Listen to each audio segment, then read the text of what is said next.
Boa noite. Uma ação para conter o tráfico de drogas terminou em correria e confusão na Cracolândia, em São Paulo. Na tentativa de dispersar a multidão, um policial foi baleado. Os policiais entraram armados e encontraram ruas abandonadas e com vários focos de incêndio. Moradores de rua e dependentes químicos já haviam deixado o local. Estão se juntando ali. Nos principais acessos à região, foram montadas barreiras de proteção. Ninguém podia circular na Cracolândia, um conjunto de ruas no centro de São Paulo. Apesar da correria, em ruas próximas, outro grupo parecia desconhecer o que estava acontecendo. A confusão começou depois que 6 suspeitos foram presos. Segundo a polícia, eles vendiam drogas numa barraca bem no meio da Cracolândia. Para evitar a prisão dos traficantes, os usuários partiram para cima dos PMs. Um soldado foi ferido por um tiro na perna e passa bem. Os policiais levaram 2 horas para controlar a situação, mas ainda não conseguiram prender quem fez o disparo. As tensões na região da Cracolândia são comuns e as tentativas de acabar com a região de venda e consumo de drogas fracassaram. Desta vez, antes que os moradores da Cracolândia voltassem a ocupar as ruas, a polícia garantiu a segurança para a retirada do lixo. Veja agora outros destaques do Jornal da Record. Governo confirma que água usada na produção de cerveja estava contaminada. Nova perícia indica de onde partiu o tiro que matou a menina no sofá de casa na Baixada Fluminense. Brasil comemora apoio americano à entrada na OCDE. A reabertura da base de pesquisa na Antártica. Na série especial, a retomada da construção civil que deve criar mais de 100 mil empregos este ano.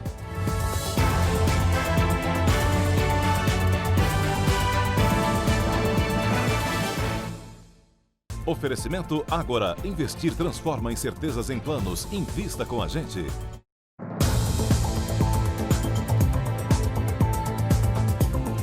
Reviravolta no caso do morador de rua que foi morto queimado em São Paulo. Testemunhas prestaram depoimento e contaram que o suspeito preso é inocente. Os depoimentos foram prestados à Corregedoria das Polícias em São Paulo. Em um deles, um comerciante relata ter visto um homem branco, magro e de barba próximo ao local onde o morador de rua Carlos Roberto Vieira da Silva foi atacado. Perfil bem diferente ao de Flauzino, suspeito de ter cometido o crime. O corregedor também ouviu o relato de uma moradora, que diz conhecer vítima e suspeito. Ela alertou que Flauzino tem dificuldade para se locomover.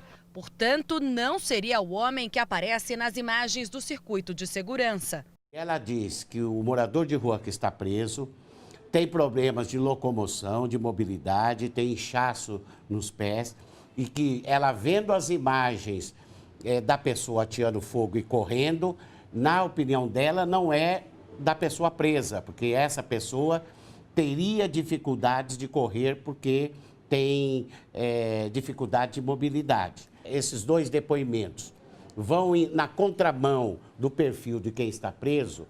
A ouvidoria encaminhou os 2 termos à delegada titular do 18º DP e também ao Ministério Público para que esses depoimentos sejam anexados no inquérito policial instaurado. Nos próximos dias, outra testemunha deve depor, o que pode ser decisivo para as investigações. Trata-se de um homem que esteve com o suspeito depois da prisão e também defende a versão de que ele é inocente. As imagens de circuito devem ser periciadas pela polícia científica. Depois disso, o passo seguinte seria pedir à justiça para revogar a prisão temporária de Flauzino. A defesa diz que ele não reconhece a autoria do crime e que no dia teria dormido em um posto de gasolina perto do local. No dia do ocorrido, na manhã seguinte, ele estava dormindo no posto e ele encontrou com essa pessoa que comentou com ele o que havia acontecido. Não pode se afirmar que o Flauzino é o autor. Depois das novas informações, a Secretaria de Segurança Pública de São Paulo informou que o documento da ouvidoria foi recebido e que as informações são checadas. Até o momento, não há nenhuma alteração no resultado das investigações. A polícia já sabe de onde partiu a bala que matou uma menina de 8 anos na Baixada Fluminense. A criança estava no sofá de casa quando foi atingida. Agentes fizeram hoje uma nova perícia no local. Os policiais isolaram a casa onde Ana Carolina Neves, de 8 anos, morreu na semana passada. O local fica próximo a uma comunidade em Belford Roxo. Com uma escada, os agentes chegaram ao telhado do imóvel e tiraram fotos do buraco por onde o projétil entrou. A bala perfurou o teto, um armário e uma parede até atingir a menina que estava sentada no sofá, mexendo no celular ao lado dos pais. Pelas investigações, na hora do disparo, uma patrulha da Polícia Militar circulava pela região, mas sem registro de confronto com criminosos. A reprodução simulada durou quase 2 horas e complementou a perícia feita no dia da morte de Ana Carolina. A polícia conseguiu identificar toda a trajetória da bala. O tiro partiu de uma área de mata, que fica bem atrás da casa da família da menina. Pelo projétil retirado do corpo da criança, a polícia também sabe que a arma usada no disparo era de calibre curto. Uma vez que a gente tem essa noção, a gente vai em busca de quem estava naquele local no dia 9, às 22 horas e 30 minutos, a hora que mais ou menos aconteceu. O homem que confessou ter assassinado uma menina de 8 anos no interior de São Paulo foi encontrado morto dentro da cela. Agnaldo Assunção estava preso no Centro de Detenção Provisória de Cerqueira César, a 300 quilômetros da capital. Segundo a Secretaria da Administração Penitenciária, ele cometeu suicídio usando um lençol. Agnaldo estava sozinho na cela. O local passou por uma perícia. Agnaldo confessou ter usado uma faca para matar Emanuele Pestana de Castro, de 8 anos, por desentendimentos com a família dela. Os dois eram vizinhos. Agnaldo estava preso desde a tarde de terça-feira. Uma briga entre 2 mulheres num restaurante de luxo no Jockey Club de São Paulo foi parar na polícia. A vítima acusa de agressão a namorada de um dos sócios do lugar. Com o rosto muito machucado, a vítima foi prestar depoimento hoje à polícia. Milka Borges afirmou que a confusão que aconteceu sábado à noite começou depois que Fernanda Bonito, namorada de um dos sócios do restaurante, tentou furar a fila do banheiro. Entrou uma menina nervosa, abrindo todas as portas. Ela foi alertada por diversas vezes, não por mim, que tinha uma fila. E aí a menina veio para me bater, na verdade, me atravessar para poder passar pela porta. Eu falei, calma, amiga. Ela olhou para minha cara, amiga, você não sabe com quem você está falando. Fernanda saiu do banheiro e voltou pouco depois. Ela pegou o copo da mão do cara, com bebida grosso, e eu, sem reação alguma, não tive como defender. Quando eu olhei para a porta abrindo, veio um copo na minha cara. Quando eu vi, começou a sair sangue, aí eu virei para o espelho, aí eu levantei. Quando eu levantei e virei para o espelho, eu vi tudo isso aqui caído, assim, né? Minha cara assim, caída. Milka foi socorrida por amigos e levada ao hospital, onde passou por cirurgia. O caso foi registrado como lesão corporal. Desde a agressão, Fernanda Bonito não foi localizada. O restaurante lamentou profundamente o episódio. Ressaltou que a acusada deverá responder pelos atos e que está à disposição para colaborar com a investigação. O Jockey Club de São Paulo vai abrir sindicância interna para pedir esclarecimentos ao locatário.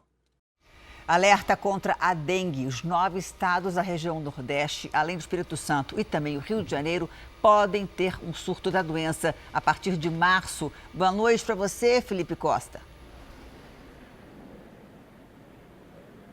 Oi, boa noite, Janine. A preocupação é com o vírus da dengue tipo 2, que atingiu principalmente o sul e o sudeste no ano passado. Neste ano, ele pode chegar a outros estados, principalmente regiões populosas, que não foram tão afetadas como aqui no Nordeste. As temperaturas altas do verão, intercaladas com pancadas de chuva comuns nesta época, tornam um ambiente adequado para o Aedes aegypti. Por isso, acabar com os criadouros do mosquito transmissor é fundamental para evitar que essa doença se espalhe. De Salvador, Felipe Costa. Com certeza. Obrigada, Felipe. O presidente do Supremo Tribunal Federal, Dias Toffoli, adiou por 6 meses a implementação do juiz de garantias prevista na lei anticrime. Vamos ao vivo a Brasília com Luiz Fara Monteiro. Oi, Luiz Fara, boa noite para você. Qual foi o argumento do Dias Toffoli? Janine, boa noite. A alegação é de que o judiciário precisa estudar melhor essa decisão e de que os tribunais precisam de mais tempo para aplicar essas mudanças. Por isso, o ministro Dias Toffoli decidiu adiar a implementação do juiz das garantias. O papel desse magistrado será o de acompanhar a fase inicial dos inquéritos e analisar pedidos de prisão ou até mesmo quebra de sigilos, por exemplo. Mas a sentença final será dada por outro magistrado. Toffoli se reuniu hoje com o ministro da Justiça, Sérgio Moro, para explicar a decisão e discutir convênios entre o Ministério e o Supremo Tribunal Federal. Moro reforçou em uma rede social que é contrário à criação do juiz das garantias, mas viu como positivo o adiamento como forma de, nesse período, melhorar as decisões ou algumas incorreções cometidas pelo Congresso Nacional. De Brasília, Luiz Fara Monteiro. Obrigada, Fara. O presidente Bolsonaro disse hoje que o governo estuda um jeito de baratear o preço do combustível, mudando a cobrança de impostos. Bolsonaro também comentou o apoio dos Estados Unidos à entrada do Brasil na OCDE. O presidente Jair Bolsonaro afirmou que o Brasil está adiantado para cumprir as exigências da Organização para a Cooperação e Desenvolvimento Econômico, OCDE. São mais de 100 requisitos para você ser aceito. Estamos bastante adiantados, inclusive na frente da Argentina. E as vantagens para o Brasil são muitas, né? Que vale o nosso país entrar na primeira divisão. Bolsonaro disse ainda que não é possível estimar um prazo, já que a entrada do Brasil no grupo depende também de outros países. Mas garantiu que, pela vontade do presidente americano, Donald Trump, a integração já teria ocorrido. A Embaixada dos Estados Unidos no Brasil afirmou que a decisão de priorizar o país é uma evolução natural do compromisso firmado por Trump em outubro do ano passado. O Planalto avalia que a Argentina perdeu prioridade do apoio americano depois da mudança de governo de Maurício Macri para Alberto Fernandes. Como parte dos compromissos para integrar o bloco, Bolsonaro anunciou propostas em estudo para alavancar a economia.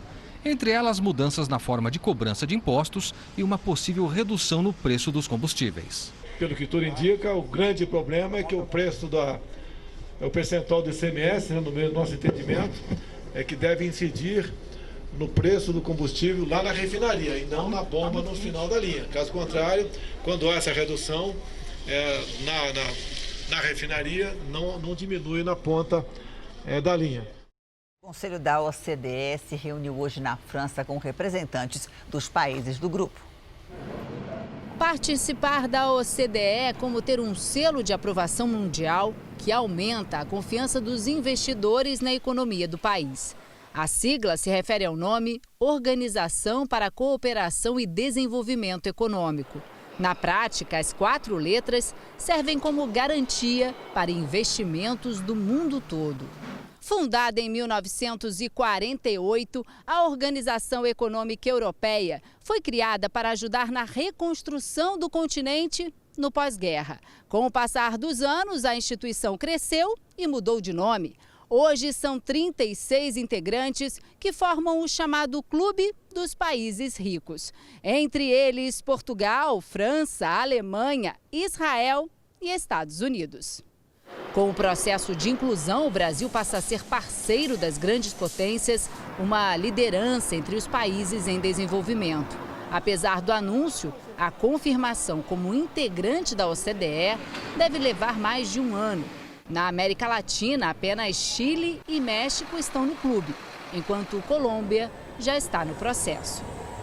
No R7.com tem um material exclusivo sobre as políticas da OCDE, os países membros e também a importância de fazer parte desse grupo.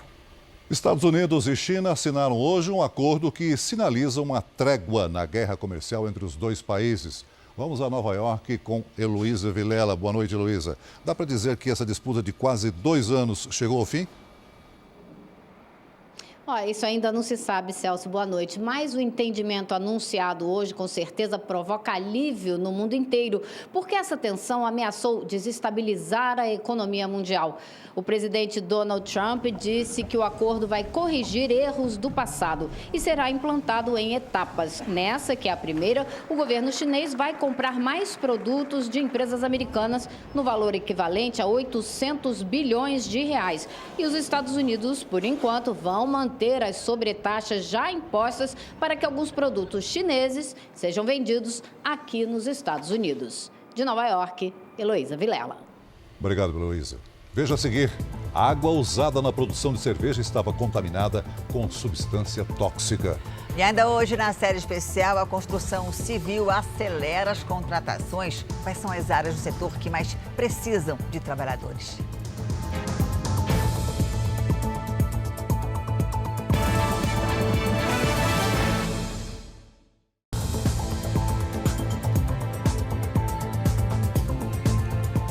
Depois da inauguração ter sido adiada por causa do mau tempo, a nova base brasileira na Antártica vai entrar oficialmente em operação. O nosso enviado especial, Rael Policarpo, tem as informações. Oi, Rael, boa noite para você.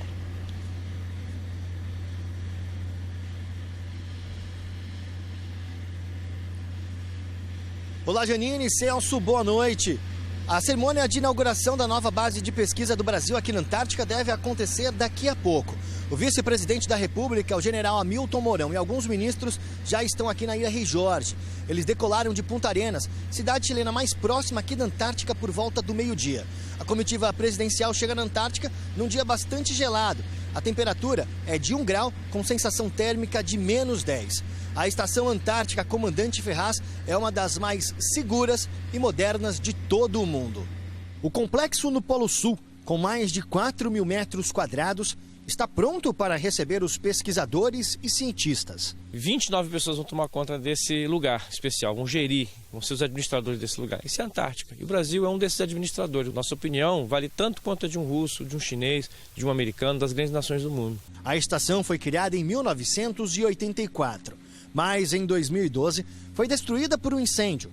2 militares morreram e 70% das instalações foram perdidas. O espaço está preparado para desenvolver, por exemplo, pesquisas sobre mudanças climáticas, biologia e produção de medicamentos. Luiz Rosa é um dos pesquisadores que ajudaram a dar vida aos 17 laboratórios. Aqui, ele quer avançar no tratamento de doenças que preocupam o país. Se um fungo que está aqui, ele inibe o crescimento de uma bactéria, inibe o crescimento de um outro fungo ou de um vírus, isso pode ser utilizado como antibiótico. O complexo, capaz de suportar ventos de até 200 km por hora, é considerado uma mini-cidade. A energia é produzida de forma sustentável. 8 pás eólicas e painéis solares garantem o abastecimento de boa parte da estação. O Ministério da Agricultura confirmou que a água usada na produção de uma cerveja artesanal mineira realmente estava contaminada com substância tóxica. 2 mortes por intoxicação estão confirmadas e uma terceira está sob suspeita. Segundo os técnicos do Ministério da Agricultura, a substância tóxica dietileno-glicol foi encontrada na água usada no processo de cozimento dos ingredientes. A gente encontra, então, o momento onde a água contaminada entra no processo cervejeiro. Essa água ela é utilizada no resfriamento do mosto fervido. Posteriormente, essa água, como está aquecida, você dissolve os grãos de malte naquela água e faz cerveja. O problema teria comprometido toda a cadeia produtiva, ou seja, todos os rótulos da fábrica e não apenas a Belo Horizontina e a Capixaba. Estamos terminando agora, hoje ainda, as análises laboratoriais para ver se confirma as substâncias em outras marcas e lotes do produto, para daí sim talvez a Anvisa soltar ou nós mesmos soltarmos um comunicado de recolhimento nacional dos produtos. Segundo o Ministério da Agricultura, a contaminação se deu dentro da cervejaria, mas ainda não é possível dizer quando começou. Nenhuma hipótese é descartada. Sabotagem, vazamento ou uso incorreto da substância tóxica. Não tem nenhuma hipótese mais ou menos forte no momento. Isso aí, até como repercute em questões de atenção da polícia, também deve ser investigado por eles e a gente vai acompanhar essas investigações. Nesta quarta-feira foi confirmada a segunda morte por intoxicação com a cerveja. Um paciente que estava internado neste hospital da região centro-sul de Belo Horizonte. Até agora, 17 pessoas foram notificadas com a síndrome nefroneural. A morte de uma pessoa em Pompéu ainda será investigada pela Polícia Civil. O Ministério da Agricultura vai propor que as cervejas produzidas no país deixem de usar as 2 substâncias tóxicas encontradas nas amostras.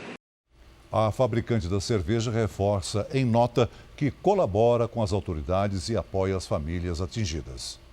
A tarde de hoje foi quente em todo o Brasil, já teve até chuvão no sul do país. Boa noite, Lidiane. Bom, então o tempo virou, né?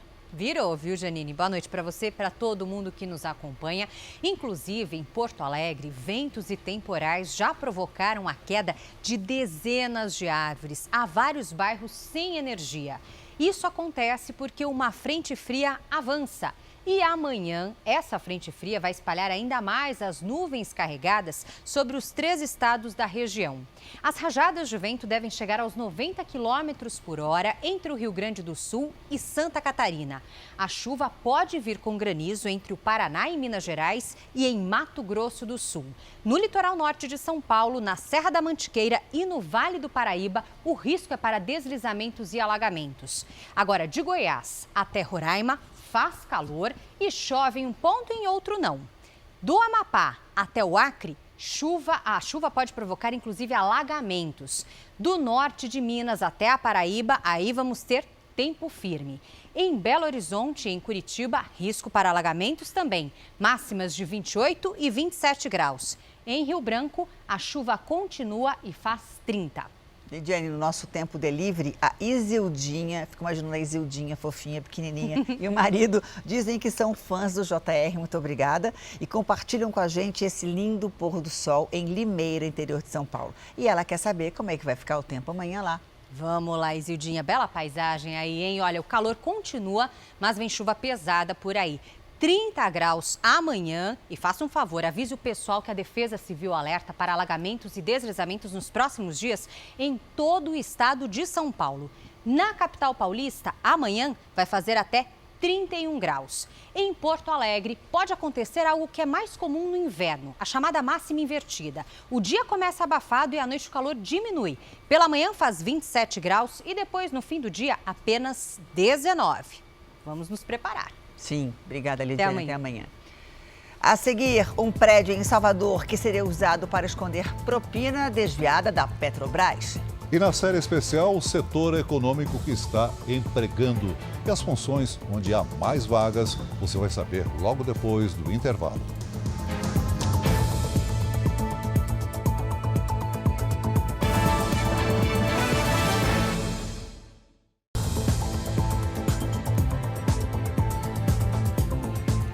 A Lava Jato investiga um local que teria sido usado para armazenar dinheiro desviado da construção da sede da Petrobras na Bahia. A descoberta foi feita a partir das informações dos novos delatores.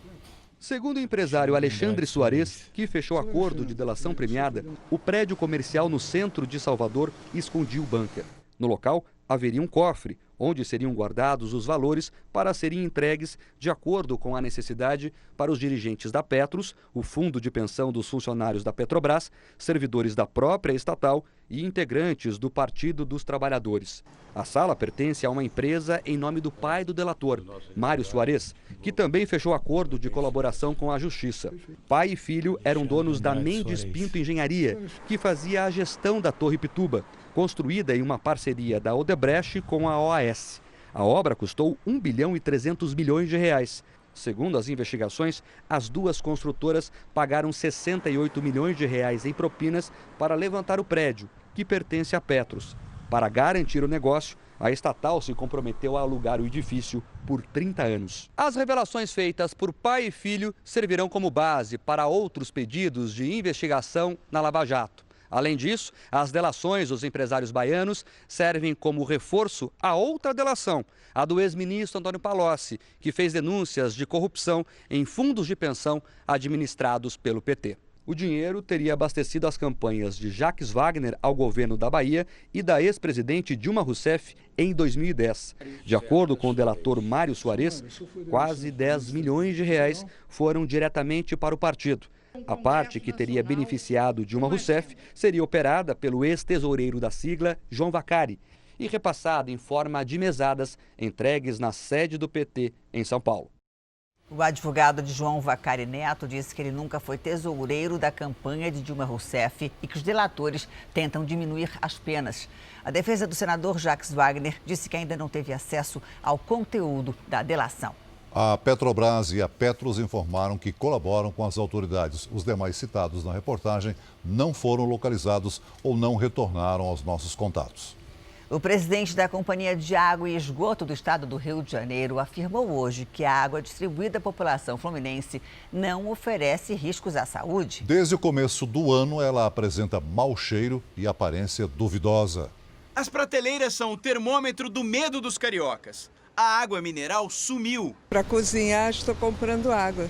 O que sai da torneira tem cheiro forte. Eu fico meio receosa. Quem vive na capital e também nas cidades da Baixada Fluminense reclama desde o início do ano da qualidade da água. Mas só hoje, a empresa responsável pelo abastecimento do estado reconheceu o erro. Aproveito para pedir desculpa a toda a população pelos transtornos ocorridos no nosso sistema de abastecimento de água. As análises apontaram a presença da substância chamada geosmina. Por isso, a SEDAI anunciou hoje que o tratamento da água vai mudar. Será usado carvão ativado para filtrar a água e remover impurezas. Não existe risco ao consumo da água em função do gosto que estamos observando. Mas os pesquisadores do Laboratório de Engenharia Sanitária da Universidade Estadual do Rio de Janeiro querem mais garantias. Amanhã, eles vão coletar amostras em diversos pontos da cidade para saber se a qualidade da água que sai das estações de tratamento é a mesma que chega à casa das pessoas. Não dá para garantir que essa água é de boa qualidade, infelizmente. Então, como questão de segurança, o ideal é que as pessoas não consumam essa água. Se está sentindo gosto e cheiro, odor nessa água, não deve consumir. Então, olha só, se você mora na região metropolitana do Rio e tem algum problema com a água, a gente quer saber. Mande a sua história com foto ou vídeo pela hashtag você no JR. Os deputados americanos aprovaram hoje o envio do processo de impeachment do presidente Donald Trump ao Senado. Trump é acusado de obstrução de justiça e abuso de poder. Deputados democratas dizem que ele teria pressionado o governo da Ucrânia a investigar negócios do filho do ex-vice-presidente Joe Biden. A previsão é que os senadores comecem o julgamento na próxima semana. No Senado, Trump tem a maioria dos votos. Na Venezuela, deputados da oposição aliados a Juan Guaidó foram atacados por manifestantes na entrada da Assembleia Nacional antes de uma reunião. Os deputados chegaram a gravar a ação dos ativistas pró-governo. Enquanto um deles batia no veículo com um cone, outro arremessou uma barra de metal e quebrou o vidro do carro. A imprensa local relatou que também houve disparos. Aqui no Brasil, se tem um setor da economia que engatou a retomada, foi a construção civil. A previsão é crescer 3% e gerar mais de 150 mil empregos este ano. O Jornal da Record mostra quais áreas mais precisam de mão de obra e a satisfação de quem já conseguiu uma vaga.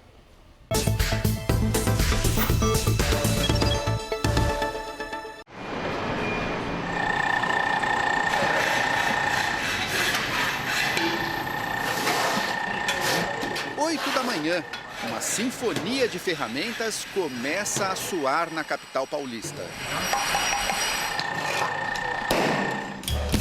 É a construção civil, com um exército de trabalhadores prontos para colocar mais concreto na cidade onde parecia não ter mais espaço.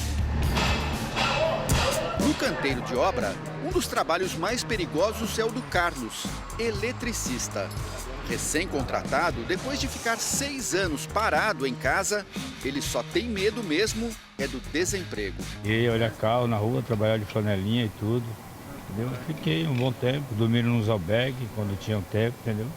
Quando não tinha, ficava nas marquises mesmo. As lajes vão subindo e a mão de obra precisa chegar lá em cima. Quem se deu bem foi o Valdson. Conseguiu a vaga de ascensorista depois de 2 anos sem trabalho. Eu estava em casa, eles me ligaram, eu falei, quer trabalhar com nós de novo? Foi o que eu mais quero, tá doido pra ouvir essa notícia. O andar incansável de um lado para o outro é retrato do entusiasmo do Rodrigo. Da fila do emprego, pulou direto para a vaga de encarregado. Aquele que vive com a trena na mão, conferindo o serviço dos colegas. Pai de 2 filhos, ele não via a hora de vestir o uniforme de novo. Estavam uns 4 meses já parado, né, a procura. Aí já estava começando a ficar um pouco mais difícil, né, porque ser desempregado, as contas chegam, aí você tem que estar pagando as contas, aí Arrumei aqui já tem uns 6 meses, já no meio do ano. Aí tá muito bom, tá legal. Cada torre que surge na cidade significa centenas de novos empregos. De ajudante de pedreiro a ladrilhista. Sem contar a turma dos bastidores, que trabalha nos escritórios das construtoras. O RH desta empresa voltou à rotina no segundo dia do ano e a 1000 por hora. O número de projetos para 2020 quase dobrou em relação ao ano passado. As entrevistas não param. Engenheiro, desenhista, projetista, vagas para começar agora. Em virtude do nosso volume de projetos começando em janeiro, acredito que 10 pessoas, essa vai ser aí nossa média de contratação, tá? Por mês? É por mês. A arquiteta Juliana nem precisou correr atrás, foi chamada em casa. Depois de 4 anos vivendo de bicos, começou o ano com um trabalho novo, registrado e com benefícios. Começar o ano voltando para o mercado, para a área que eu gosto mesmo, que eu queria, uma empresa grande, ter acesso a várias pessoas, estou muito contente, muito feliz mesmo. A capacidade de geração de emprego da construção civil é impressionante. Nós estamos aqui num prédio de 42 andares com 600 apartamentos e neste momento tem 300 funcionários trabalhando na obra. No final do ano, o empreendimento vai ser entregue, mas as contratações não param. Assim que cada proprietário pegar as chaves, começam a entrar aqui marceneiro, pintor, eletricista, azulejista. Em média, ainda 15 profissionais vão trabalhar dentro de cada apartamento antes do dono começar a morar. Não é à toa que dizem que a construção civil é a locomotiva do mercado de trabalho. Nós temos empregados 2,8 milhões de pessoas, certo? E isso representa quase 3% dos empregos formais no Brasil, tá? E nós temos uma característica, quando a gente fala 2,8 empregos formais, nós falamos de toda a cadeia produtiva. E aonde nós compramos? Nós compramos equipamentos nacionais, é tudo nacional. Então nós movimentamos toda essa cadeia produtiva. Por isso que a nossa geração de emprego, juntamente com a cadeia produtiva, ela é tão alta. As construtoras planejam entregar 1 milhão de unidades até dezembro. Este empresário calcula que vai ter que dobrar o número de funcionários para atender a demanda. E acredita que pode até faltar mão de obra, como aconteceu 10 anos atrás. E aí acaba tendo que optar por buscar profissionais que já estão alocados em uma empresa e ter que tirar essa pessoa de uma empresa para trazer para a sua empresa, pagando um pouco mais caro do que de fato o mercado está acostumado. Do alto da cidade, a estagiária torce para que as nuvens carregadas fiquem para trás. Ela entrou na faculdade de engenharia quando a crise começou e está se formando no momento em que o horizonte do mercado imobiliário promete dias melhores. Sair daqui empregada, essa é a expectativa. O Jornal da Record de hoje termina aqui. A edição na íntegra e também a nossa versão em podcast estão no Play Plus e em todas as nossas plataformas digitais. E à 00:30 tem mais Jornal da Record com o Sérgio Aguiar. Fica agora com a novela Amor Sem Igual. Boa noite para você e a gente se vê amanhã. Boa noite e até amanhã.